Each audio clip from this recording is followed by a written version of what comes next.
Bona nit. Jo llegiré un poema poc conegut, és el Testimoni d'Horaci. El Testimoni d'Horaci fa referència al Horaci, amic de Hamlet, no el poeta llatí, l'amic de Hamlet, aquell que quan Hamlet mor, recordeu l'escena d'això, Hamlet mor i li diu: Horaci, soc mort, però tu vius.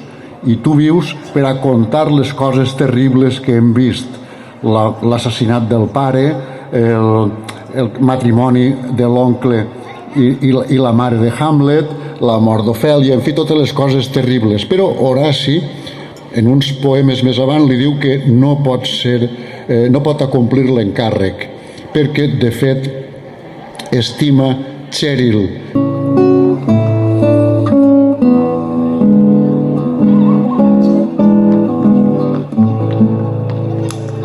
Poses el disc. Encara deus seguir el banquet. Jeus estès a l'estora i de sobte t'aixeques. Mires per la finestra. Veus el castell amb tots els llums encara encesos i els guerrers a la porta. Veus els cavalls al pati. Ous els joglars com canten. Veus davant la farmàcia de guàrdia, Cheryl. Tornes a jeure. A poc vas descordant-te la teua brusa i salten com dos tigres menuts els teus pits plens de lluna. Sobtadament, Cheryl. Sona el disc.